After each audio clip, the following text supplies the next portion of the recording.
Seraphim 432, this is Red Nova. I adjusted my vision as the screen in front of me fizzled static, trying to maintain my connection. We've just crossed into neutral space, awaiting orders on how to proceed from here. The voice of a great, powerful being sounded directly in my ears, both ancient and imposing.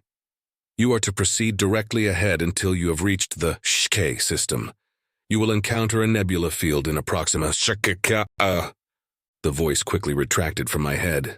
I assumed he'd meant to say approximately now, seeing as every attempt to contact my handler thereafter fell on completely deaf ears, telltale signs of an approaching nebula if ever there were any. What are our instructions? The flesian captain ahead of me asked, reclining in her seat. Most of this ship's crew were flesians, who were red-skinned, tall and wide, boasting 4 arms and 1 large artificially enhanced orange eye. Their physical strength was only matched by their technological prowess. Continue straight ahead. Nebula's gonna stretch for a good bit, but I didn't get how long. I guess they don't want us taking any detours. Understood. My system auto-translated her short, barked response. The captain regarded me with nothing shy of disdain, and it had been the same way ever since I'd first boarded this vessel. I understood it somewhat. She didn't enjoy taking her orders from the only primitive human on board the ship, just as little as she enjoyed the fact that I was the only one on board that the godlike entities known as Seraphim would even deign to speak to, let alone give full instructions towards. I'm going to go and get some food, if that's okay. I closed my system menu, which was buzzing with increasing levels of static. I got up to leave the command room, walking past buzzing red and blue consoles and at least 15 officers. You want anything from the mess hall? Stop polluting my ears and leave, the captain snapped back at me. It was enough to jar me speechless for a moment, but also enough to make every other lieutenant and officer in sight stand alert. The room's atmosphere rapidly grew both thick and tense. For a moment, everyone looked as if they were afraid to move. An errant fly stopped buzzing, scared to anger the still air. Then I snickered at her. All right, I'll get out of your hair. See ya. I wasn't blind to it. I noticed the collective sigh of relief when I opened the blast doors behind me and departed. The sigh of the flippant captain included, who I now realize doesn't have hair. Wandering around the spacious Flesian ship corridors was at least somewhere on the way to calming. It often let me order my thoughts a little. I flexed the gauntlet of my armor, feeling an itch forming beneath. Grand Enforcer Cyrus. Both clarity of thought and potential peace of mind were ground into fucking dust as Prishita approached me, waving both left hands at the same time in greeting, a large, toothy smile on her face. Well, Flesians didn't exactly smile, but Prishita was definitely trying, even if the result looked more pained than joyous. I looked up at the young private, who was about 3 feet taller than me. She walked a single step for every 3 I took. I heard we're more than halfway towards System 349B now, is that true? I'm sure whoever told you is better at reading space charts than I am. Basically true of Flesians aboard this ship. I was both new at it and atrocious. Awesome. She slammed the ground as she walked, easily more than double my weight, but armed with an impressively muscular physique like nearly all of her kind. I hope 349B is interesting. 1307D was a drag. I barely got to do anything there, and the air was really thin. She was easily the most inquisitive and energetic alien I'd ever met, and she kept buzzing around me like a bulldozer. I rolled my eyes at her display. D-class planets typically aren't that interesting from what I've heard. Little sapient life and low ambient mana levels equal not much to do besides the job. And seeing as you're usually the only one doing the job, that means there's basically shit all else for us to do. It sucks, man. It was true. As an enforcer, aka Grand Enforcer, but I wasn't a fan of the title, in training, I was meant to rely as little on the surrounding crew as possible to carry out on-planet duties, and 1307D had actually been one of the simplest issues I'd faced yet. It was my first mission working with the Flesians, and had taken months to arrive at what was essentially a crater of rare and valuable metals in a highly primitive world, and dispose of the commodities in question. After all, the angels didn't want the evolutionary trajectory of the planet's inhabitants being affected so greatly. They were to be kept in the dark. I'm sure we can find you something to do on 349B. It's a lot more civilized, I'm sure. Hardly civilized, Prishta laughed, a deep, tremulous sound that blended in with the general chaos of the ship as they neared the mess area. Anything B or lower is typically basic and naive. I imagine the inhabitants of such a planet would struggle to even conceptualize a Flesian's life if I explained it to them. I think you've forgotten which class Earth is in.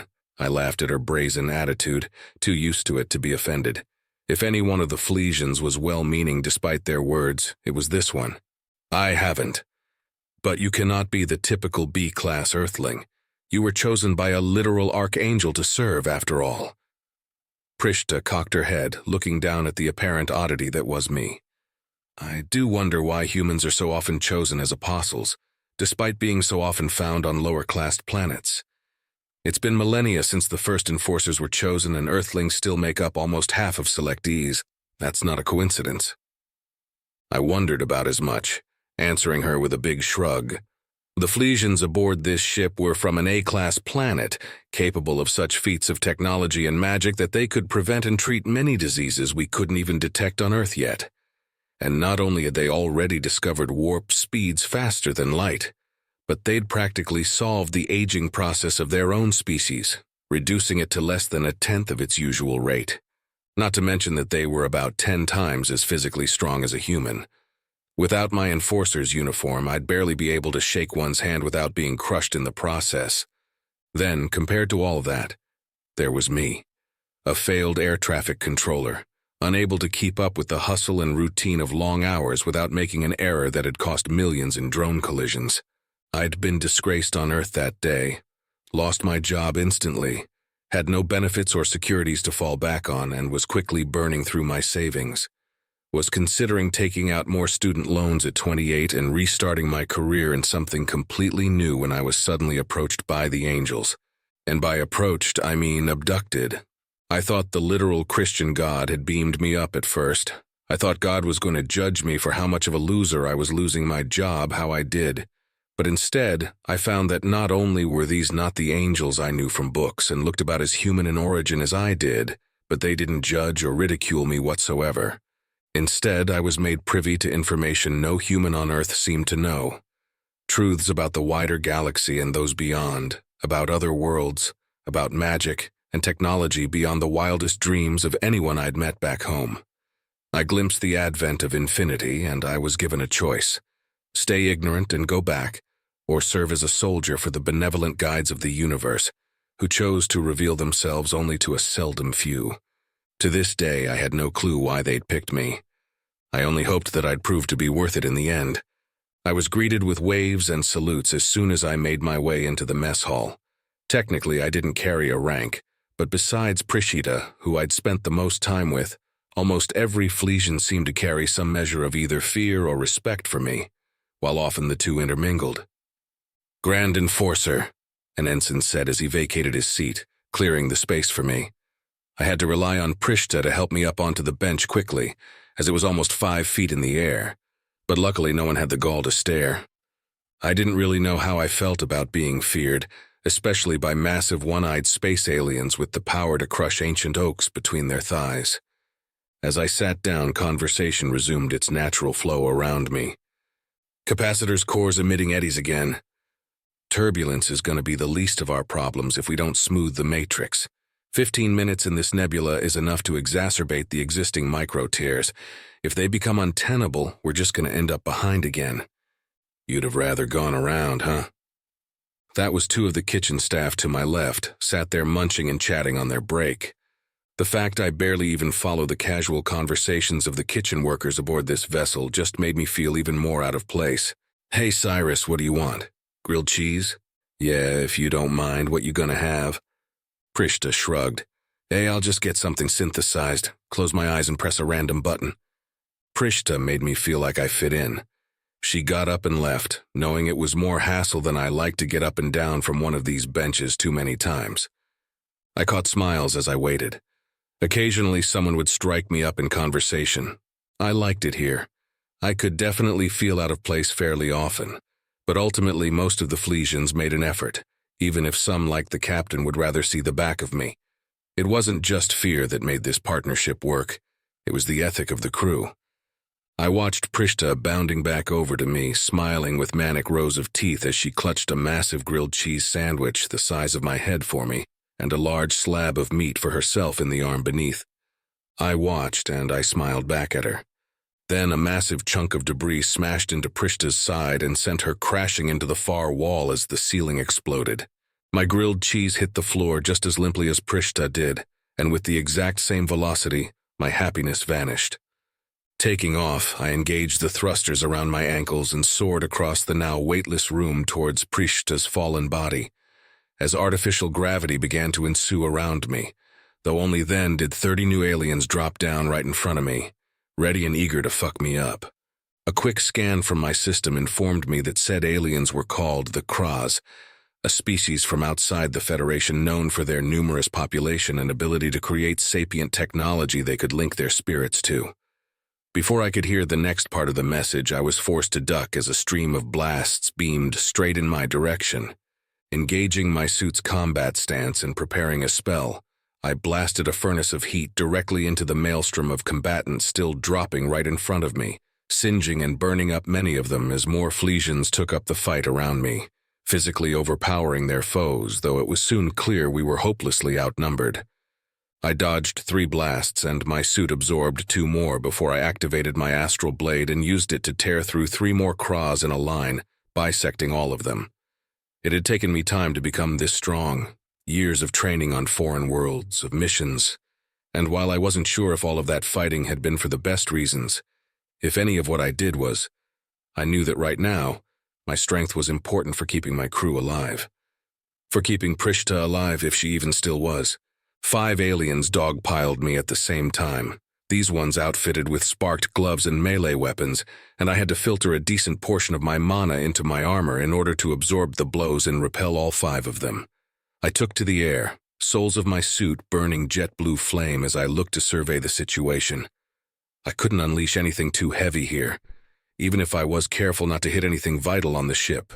The prospect of collateral damage was too high, and there was no telling if any of these now hundreds of Kraz carried high-ordnance explosives. Still, each flesian was worth about 10 Kraz from what I could see of the fighting, and there were at least 1,000 flesians on the ship.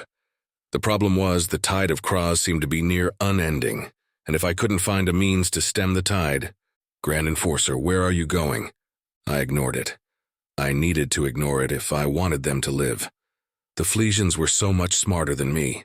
If I had time to explain the extent of my abilities to them, I'm sure they could have figured me out a better plan than I could ever come up with, but time was not our ally. I flew through the open fracture, my helmet auto-equipping as I did so. Nebula space was damaging to most systems, but my suit could handle short exposure. If I could find a way to seal the damage and stem the invasion until we were out of the nebula field, then we could make a new warp jump. It was the only way.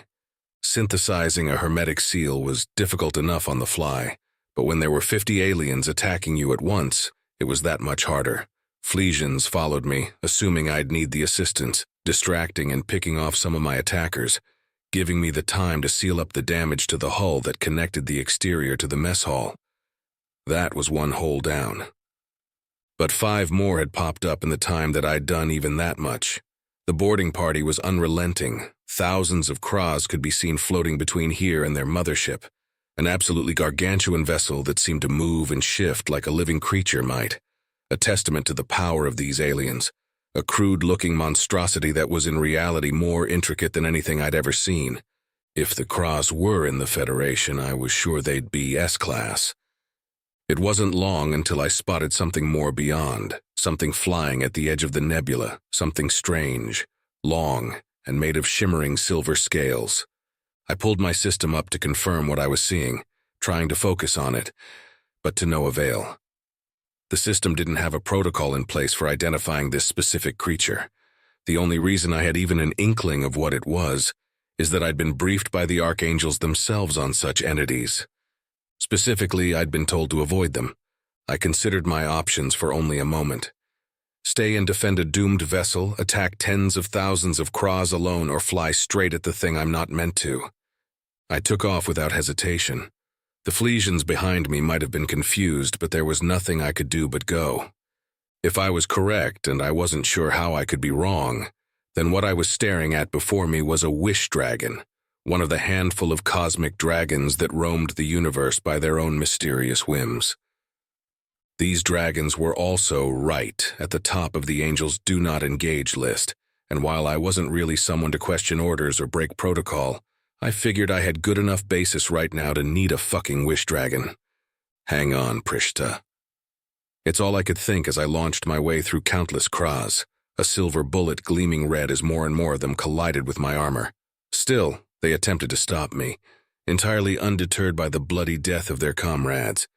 They were beginning to gain a foothold in our fight before I'd taken off, but now, even if they had an idea of how to neutralize me, they wouldn't be able to accelerate at my rate, to catch up in time to halt me before I could approach the great and terrifying beast flying in transit before me. The Kraz ship seemed to notice the dragon right after I did, as it similarly changed course, flying straight towards it. Like me, it was also in the nebula, where it had laid in wait, so its speed was also impacted, and the massive ship and I were in deadlock as we approached the impossibly long creature, the ship taking occasional pot shots at me while I spun evasive maneuvers, aware that a single shot from such a vessel would likely be enough to pierce even this incredible suit, which was surely S-class in design. Not many things could kill me in one shot like a full-on proton blast, but then I was also a tiny target, and as I began to overtake the vessel, they stopped attempting to shoot me and put all of their remaining effort into catching up to the creature before me. They were clearly aware of what I was trying to do, and their reaction only confirmed my suspicion that my strong hunch had been correct. All I needed was to make a wish, to make a wish, to make a, "You have approached me without permission. State your purpose, and I will judge your conviction." The voice was in my head and so powerful that it felt it might split not only my mind, but my body directly in two. I was frozen, perhaps 3 miles away from the great pristine white beast, and the massive Kraz vessel was similarly suspended, wriggling in hopes of release. I knew what I wanted. I'd always wanted this. I had no doubts. I cleared my throat. "I want you to save me and my crew from this nebula. Get us away from these aliens and save us."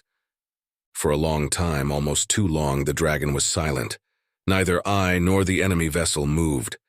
A part of me hoped that this had at least provided enough distraction for my ship to escape, regardless of the outcome. The Kraz warbird has more faith in its wish. That wish is simple: the termination of every Republic life aboard your vessel and the acquisition of your technology. They have not dithered as you have, and so I will grant. Of course, I was one person. The Kraz warbird held the combined desires and wants of every Kraz aboard, linked through their sapient tech. Meanwhile, I was plagued with doubts, with worries, about my old life and my new one, about the purpose of the things I did and the issues with my missions, about where I fit into the universe, about my bravery, my pride, my— "No!" I shouted through the voice that tore at my mind and scathed my spirit. I shouted the word until my throat was raw. Then, in a feat of movement I could scarcely register, the dragon turned its impossibly large body to face me directly. "You would interrupt me? Those you call gods cower before me and dare not speak my name, and you would choose to—" I tried beyond anything to force out my next words. It was almost impossible. The sheer pressure of the wish dragon's voice on my mind was so much to bear that I could feel my internal systems shutting down, that all cognizant thought was forced from my mind by the primordial presence filling it, that it'd be easier to drift in empty space and fade. Just me. I forced the words from my throat like molten lava. I knew what I was willing to do, no matter how much it hurt, no matter where it took me or how it happened. I knew. The dragon regarded me like I was a strange animal it had encountered. It snorted. The nebula pushed away like a plastic bag from a single flare of its nostrils. It considered me, considered my plea, considered my worth. Eventually, the behemoth nodded. "Fine, just you then." Before I could open my mouth to respond, I felt a transporter lock onto me and beam me back onto my ship. The nebula was lifted. The Kras had been locked in place long enough for our hyperdrive to engage. We were pushed back into space in mere instants, so far from where we'd been only moments ago that it felt as if it could have been a daydream. I saw Prishta amongst the wounded. She was alive, still at least. I could feel myself beginning to fade already. It was the pact I'd made with the dragon. The only thing I could think to offer that would show my dedication eclipsed that of the Kras. My body, my spirit, everything I had to give for a crew that had welcomed me. Better than any questionable mission I'd served or purpose I'd pondered or heroic life I'd been promised. This was a true heroic act. I could find peace in that. I removed my armor. It was heavy. I laid on the floor of the mess hall, tuning out the sounds of the concerned flesians around me. I felt my soul leave my body and held faith that it'd find its way where it needed to go. I felt warmth. I felt peace. Humans are not chosen because they are the strongest, nor because they're the most righteous or the smartest or the wisest or any such thing. Humans are chosen because they are irreverent, because they defy the natural order of things, because even in the face of harsh and crushing reality, if a human believes they can change that reality, they'll go to incredible lengths for even the smallest chance to do so. Humans should be kept in the dark. Their civilization should not be permitted under any circumstance to advance too far. Only a certain number of human agents should be selected and employed by handlers at any one given time. Always remember, attempting to control humans is dangerous.